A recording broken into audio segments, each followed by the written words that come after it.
Halo pemirsa, kita jumpa lagi di episode 18.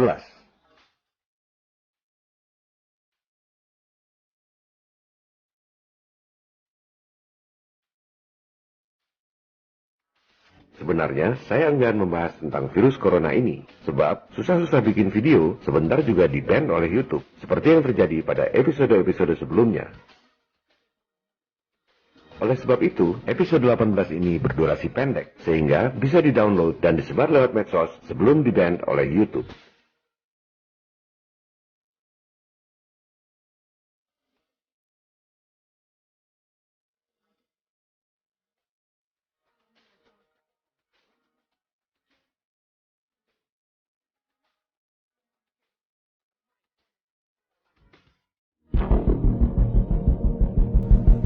Virus corona sebenarnya sudah lama ada, berkembang menjadi berbagai macam jenis virus akibat modifikasi genetik. SARS yang pertama teridentifikasi di Guangzhou, China tahun 2002 adalah virus corona.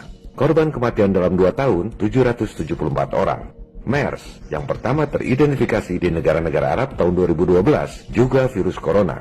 Korban kematian dalam 3 tahun 866 orang. Tiba-tiba muncul jenis baru virus corona di Wuhan yang belum pernah ada sebelumnya. Disebut Coronavirus Disease 2019, disingkat COVID-19.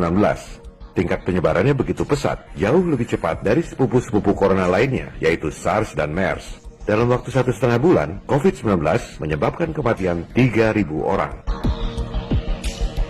Dari segi persentase tingkat kematian, sebenarnya COVID-19 paling kecil, yang mati dalam tanda petik hanya 3,4%.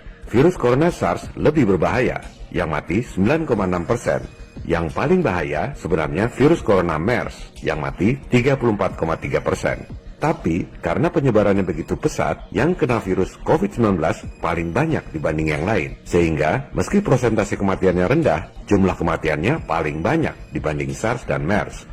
Dari tabel ini, terlihat tingkat penyebaran COVID-19 begitu ekstrim, tak seperti virus biasanya. Padahal, berbagai macam virus sudah ada sejak jutaan tahun yang lalu.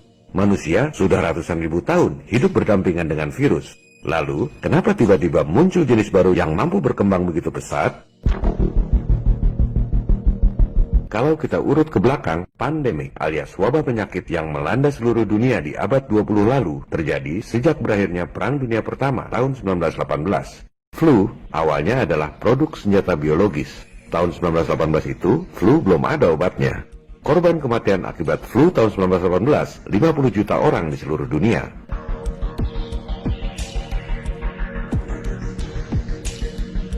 Pada episode 17 lalu, saya sudah bahas panjang lebar tentang senjata biologis yang terus dikembangkan sampai sekarang, termasuk bukti-bukti bahwa pemerintah Amerika meracuni warganya sendiri dengan eksperimen senjata biologis. This next story is so unbelievable, we didn't think it could possibly be true. But after receiving thousands of records and declassified reports from the Army, it's confirmed that during the Cold War, the United States military conducted secret tests on unsuspecting people in the city of St. Louis. Kembali pada tabel penyebaran COVID-19 yang luar biasa pesat tadi. Ini natural atau rekayasa genetik? Apa yang membuat COVID-19 ini menyebar begitu pesat?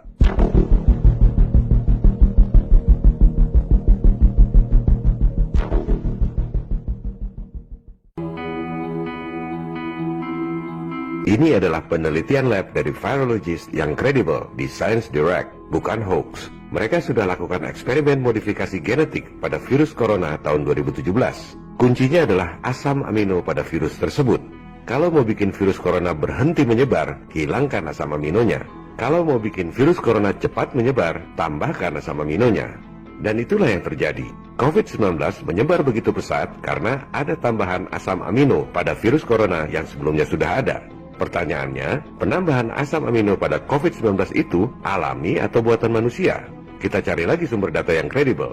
Menurut profesor dari National Taiwan University, penambahan asam amino pada virus corona sangat tidak wajar. Biasanya, mutasi virus tidak radikal seperti itu. Aneh kalau virus corona tiba-tiba punya 4 asam amino. Ini adalah campur tangan manusia di lab menambahkan asam amino pada virus corona yang sudah ada supaya cepat menyebar.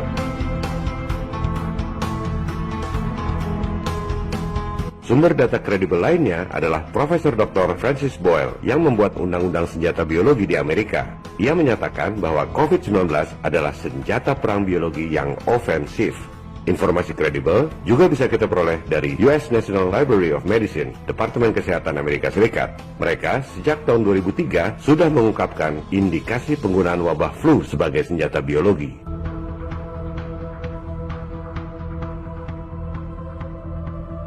Serangan wabah virus sejenis corona di seluruh dunia sudah diprediksi oleh Bill Gates, sang pendiri Microsoft, sejak tahun 2015. Today, the greatest risk of global catastrophe doesn't look like this.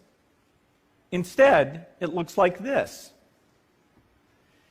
If anything kills over 10 million people in the next few decades, it's most likely to be a highly infectious virus rather than a war.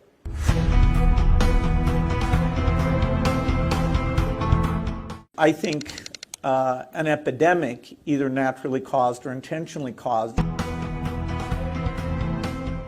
is the most likely thing to cause, say, 10 million excess deaths.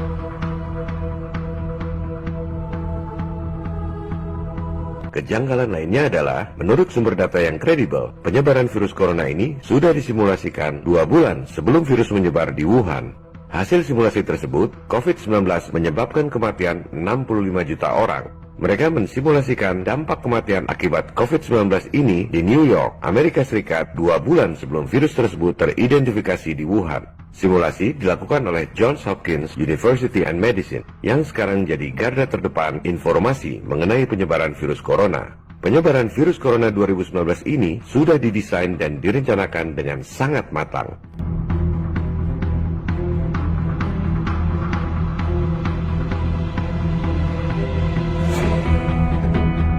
Mengapa ada orang yang begitu jahat memodifikasi virus corona supaya cepat menyebar? Siapa yang diuntungkan dari penyebaran virus corona yang mengakibatkan hancurnya perekonomian dunia? Elit global, Illuminati, New World Order.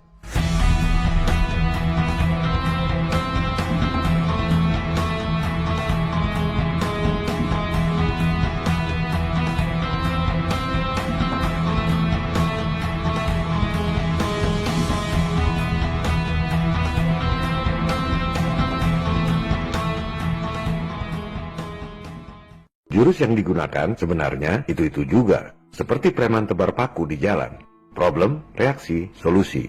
Pertama, ciptakan problem, tebar paku di jalan. Mobil yang lewat, bannya kempes. Kedua, terjadi reaksi. Pengemudi kendaraan panik karena tak mungkin menyelesaikan persoalannya sendiri. Ketiga, rekayasa solusi. Penebar paku datang seolah-olah membantu korban, padahal mau meres. Jurus problem reaksi solusi ini dulu mereka gunakan untuk menggolkan Undang-Undang Federal Reserve 1913. Coba Anda pikir, gimana caranya supaya bisa ada bank sentral swasta di Amerika? Langkah pertama, problem. Ciptakan krisis. Dibuatlah peristiwa Panic 1907, seolah ada krisis keuangan yang parah di Wall Street. Padahal waktu itu nggak ada masalah apa-apa. Mereka bisa melakukan rekayasa itu karena merekalah penguasa Wall Street. Langkah kedua, ciptakan reaksi. Media-media massa yang sebagian besar milik mereka membakar massa seolah-olah ada krisis keuangan yang sangat parah. Masyarakat panik, rame-rame bank rush. Maka jadilah krisis beneran akibat teror ketakutan. Lantas, para dewa keuangan saat itu, Rockefeller, JP Morgan, Jacob Schiff, dan lain-lain kampanye. Ekonomi nasional akan runtuh. Kita butuh otoritas moneter yang baru. Langkah ketiga, tawarkan solusi. Mereka buat undang-undang bank sentral swasta seolah-olah untuk menyelamatkan perekonomian. Maka diundangkanlah Federal Reserve Act 1913. Padahal, apa yang terjadi setelah Federal Reserve didirikan tahun 1913? Setahun kemudian, tahun 1914, Perang Dunia I. Tahun 1929, The Great Depression. Amerika Serikat yang adik kuasa itu secara teknis sebenarnya sudah bangkrut tahun 1933 akibat The Great Depression. Padahal dulu alasannya bikin undang-undang Fed supaya ekonomi stabil. Jurus problem reaksi solusi itu juga diterapkan oleh elit global dalam kasus virus corona ini. Pertama, ciptakan problem, sebarkan virus corona. Yang dijadikan kambing hitam adalah Cina, negara berpenduduk banyak sekaligus untuk melumpuhkan perekonomian Cina. Seolah-olah virus corona menyebar di dunia akibat orang Cina. Padahal, menurut Menlu Cina dan para saintis di sana, virus corona sengaja disebar di Wuhan oleh tentara Amerika yang datang mengikuti Military World Games di sana.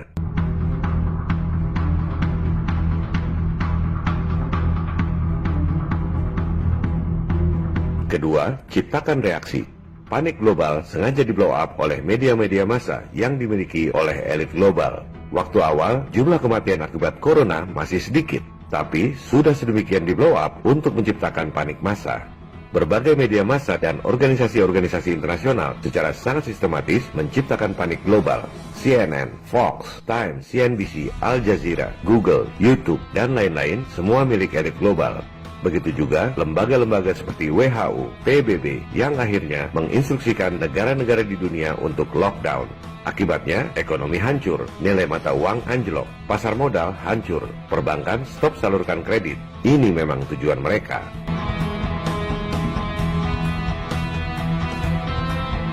Ketiga, seperti preman tebar paku, mereka nantinya akan datang pura-pura menawarkan solusi. Solusi pertama, vaksin. Elit global melalui kaki tangannya seperti PBB dan WHO akan menginstruksikan negara-negara untuk keluar anggaran dana penanganan virus di bawah kendali mereka. Solusi kedua, mereka akan datang pura-pura menawarkan solusi penyelamatan ekonomi. Utang-utang baru akan dikucurkan. Negara-negara di dunia makin tenggelam dengan utang-utang yang tak akan mampu dibayar. Memang itu tujuan mereka. Mereka bisa menawarkan utang miliaran dolar karena mereka bisa nyetak duit modal dengkul.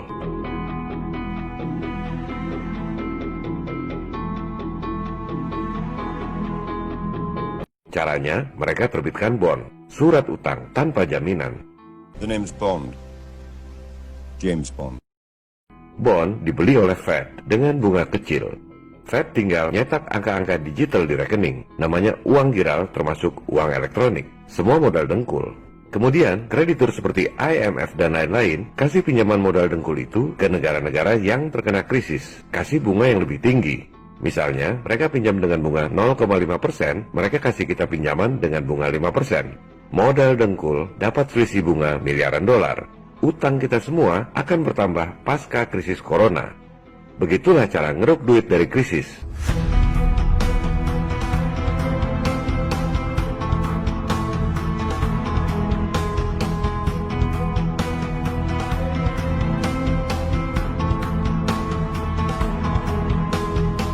Keuntungan lainnya dari lumpuhnya perekonomian akibat lockdown adalah harga-harga saham di pasar modal anjlok.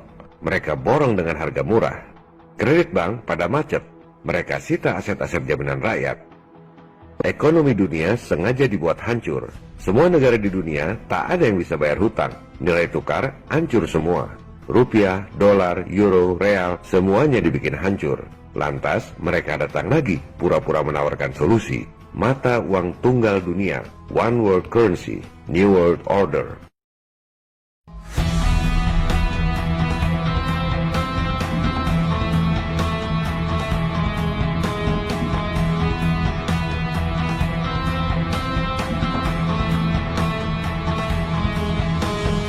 Coba Anda pikir, kalau nggak ada krisis, mana mau negara-negara di dunia mengganti mata uangnya? Oleh sebab itu, krisis harus diciptakan. Krisis perang dan terorisme, krisis global warming hoax, krisis corona, dan lain-lain mengakibatkan krisis ekonomi berkepanjangan, krisis mata uang. Barulah orang mau menerima mata uang tunggal dunia yang mereka terbitkan. Itulah tujuan akhirnya, the end game.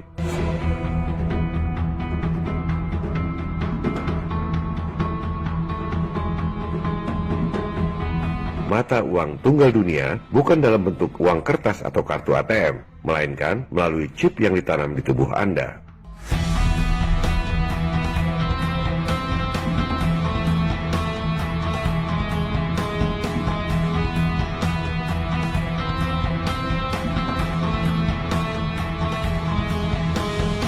Maka tuntaslah misi mereka, menjadi Tuhan di dunia, dan kita semua adalah budak-budaknya. Persis seperti hewan ternak yang ditanamkan chip di tubuhnya. Jika Anda berontak, tinggal pencet tombol dan chip itu akan membunuh Anda. Sementara ini, sebelum itu semua terjadi, harap Anda waspada dengan penyebaran virus corona. Virusnya memang ada, daya sebarnya memang pesat karena modifikasi asam amino di tubuh virus. Tapi, yang tak kalah bahayanya adalah virus ketakutan, paranoia, dan histeria massa yang disebar lewat media-media massa dan medsos. Semua itu didesain agar terjadi lockdown, ekonomi lumpuh, agar rakyat dunia lemah dan tunduk pada New World Order. Padahal, menurut lembaga kesehatan resmi di Amerika, Centers for Disease Control and Prevention, disingkat CDC, tahun 2018-2019 lalu, sebelum ada virus corona, di Amerika ada 34.000 lebih orang yang mati akibat flu biasa. Di akhir Maret, di Amerika tercatat 2.200 orang mati karena corona. Itu pun belum tentu divisum. Bulan Maret, kalau dikali 4, setahun 10.000 orang, masih di bawah tingkat kematian akibat flu biasa tahun lalu, 34.000 orang. Tapi, propaganda lockdown begitu luar biasa, supaya ekonomi Amerika lumpuh. Sebab, dalangnya memang bukan pemerintah Amerika. Dalangnya bukan Donald Trump, melainkan para elit yang mengontrol para presiden di negara-negara maju. The greatest trick the devil ever pulled was convincing the world he didn't exist. Para elit ini adalah globalis. Mereka tak peduli rakyat Amerika ataupun rakyat negara-negara lainnya mati karena virus ataupun perang.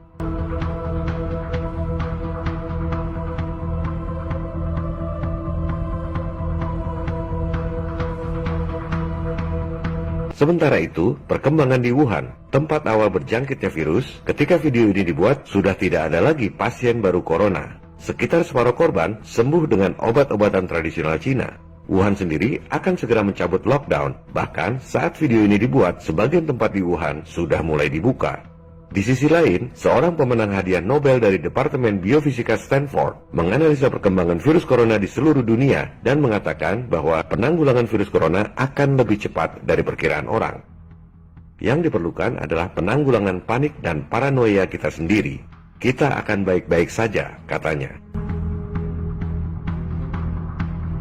Waspada tanpa harus ketakutan yang berlebihan, sebab kita tidak takut. This is John Connor. If you're listening to this, you are the resistance. Stay safe. Salam People Power.